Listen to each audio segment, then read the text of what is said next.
Isa po yan sa magandang gawain bilang hog raiser.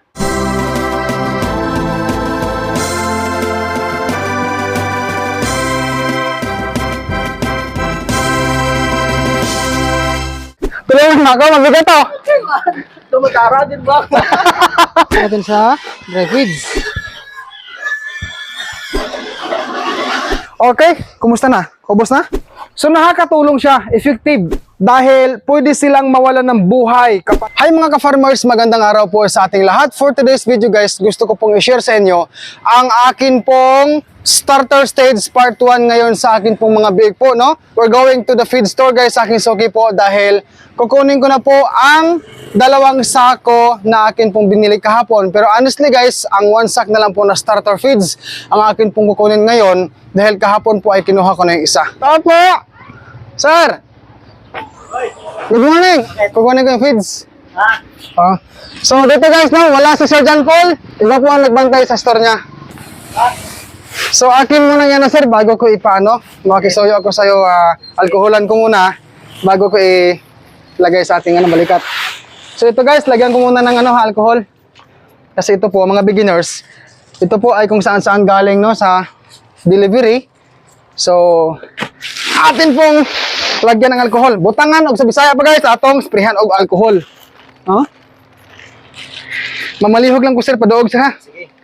Pasensya ka na, medyo medyo mabigat yung feeds eh. Sa sir? Sa balikat, sa wala. Okay, sir? Sige. Okay na sa'yo? Sa wala sir ha? There, ayusin na natin. Okay. Ready? 1, 2! Ay! Ang bigat! Sir, thank you ha? Thank you. Ano yung dyan po lihog? Advice. Mabuhay ka sir, thank you. So guys, tuloy-tuloy tayo guys. Actually guys, pwede ko naman sana ipano eh. Pwede ko naman pa-deliver. Kaso nga lang guys, para pawisan din tayo, kasabay na po ang exercise, no?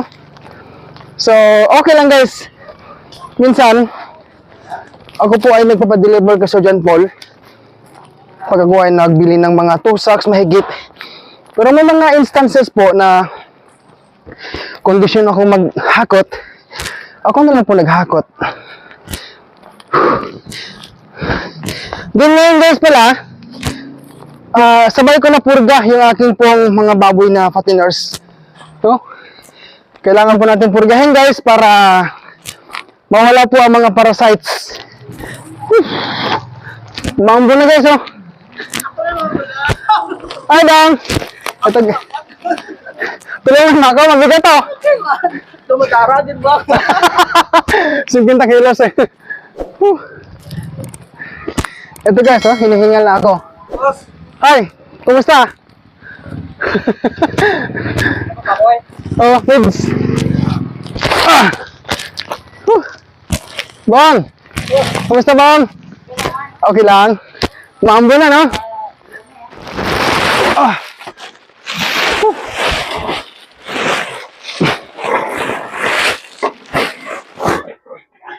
Okay, so ngayon guys, dahil pawis si Dodong, kakapastan sa feeds, magbibihis na ako ng t-shirt ha. Maglagay tayo ng mask. Tapos, asan na yung ating latigo? Ito pala guys, gamitin ko, latigo 1000, 10 grams sachet.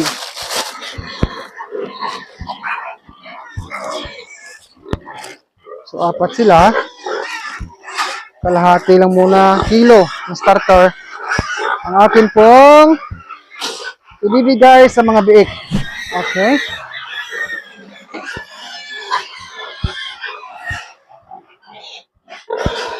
Ang ingay ng mga baboy.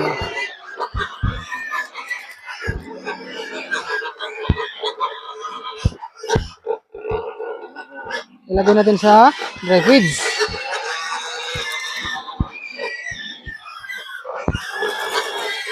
Ito guys, 10 grams ha. Latigo 1000, 10 grams. Dito naman sa kalahati.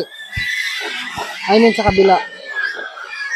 Pagkatapos, lagyan natin ng konting tubig.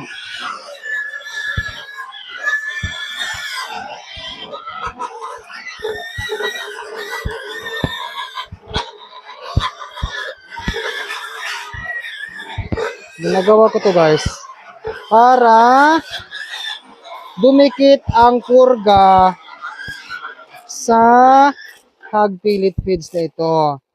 Kasi po, ang purga ay powder. Pag dry ang feeds, hindi yan didikit sa feeds, no? Kailangan may tubig. Okay. Next, dito. Ganun din.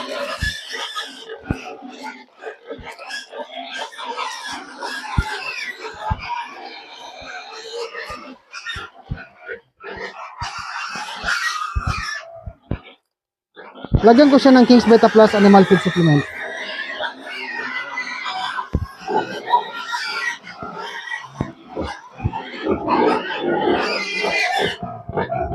Okay.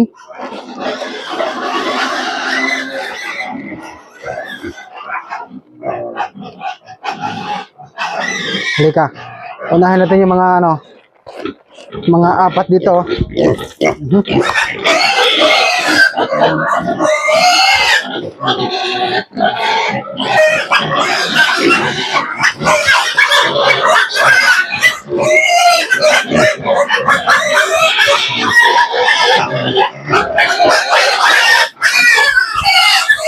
Ang ingay!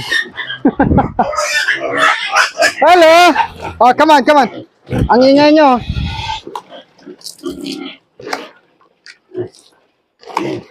Ayan, sa wakas, tumahimik na rin guys.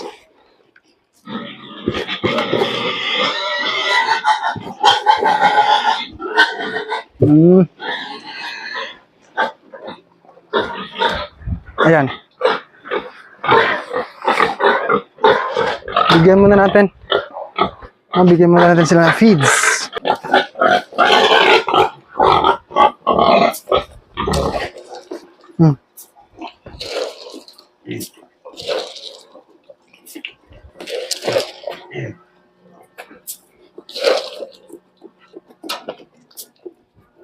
Dry feeds sila muna dahil hindi nababad yung feeds eh.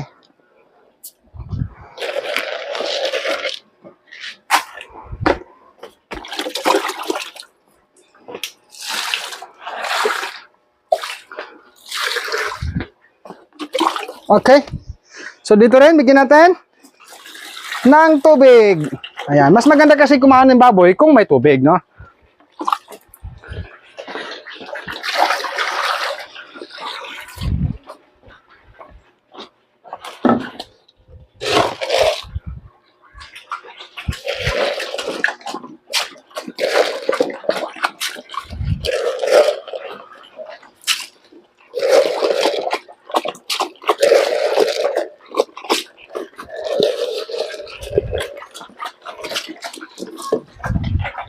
Okay, kumusta na? Ubos na?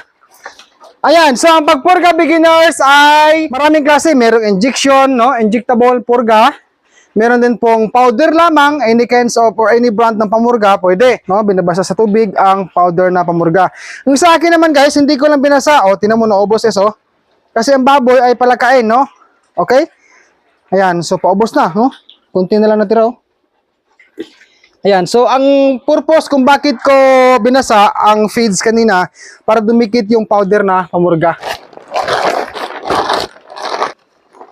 A few moments later. So ito mga beginners, isa sa mga magandang gawin natin, tip ha, para magiging okay ang pagpurga sa baboy kahit na powderless lamang. Ang ginawa ko, kalahating kilo lang kanina dito ang binigay ko sa bawat apat na baboy. No, ngayon dahil ubos na, ganon din po dito sa kabila. Ayan. Okay? This time, mag-add na ako ng tamang sukat sa pagkain nila. Asan na yung starter natin?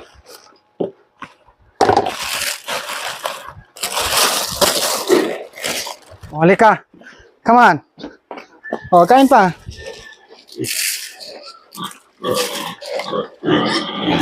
Dito ka, lipat ka. Lipat. Dito naman. Hoy, Biggie, come on.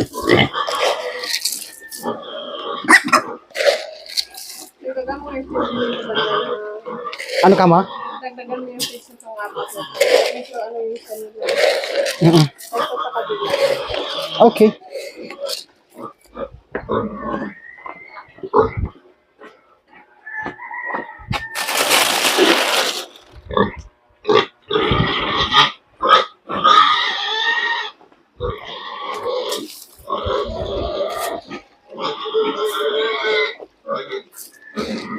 Buti na lang maganda sila kumain, no?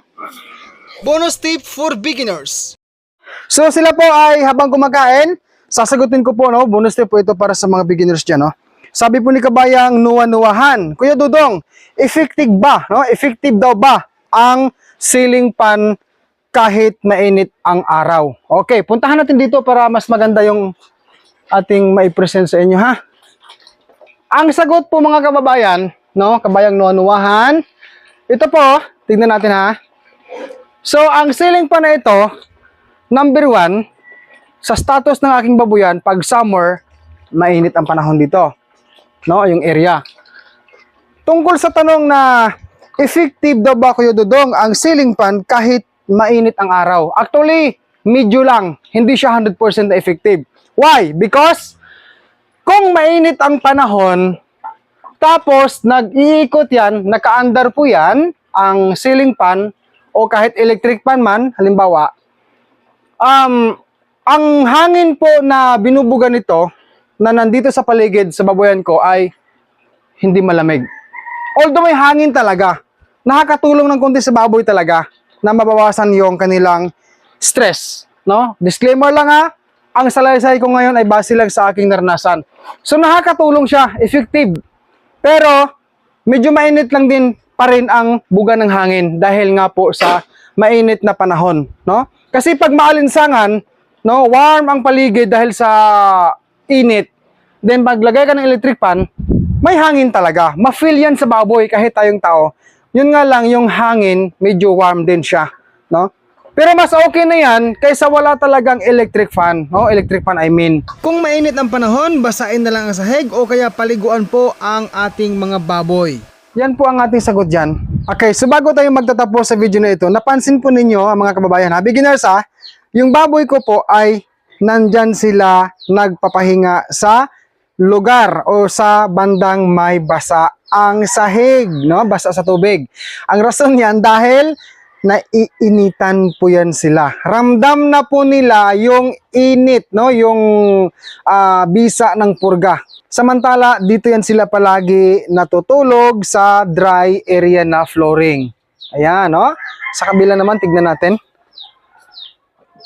Ayan guys, so ang isa na is nakahiga na.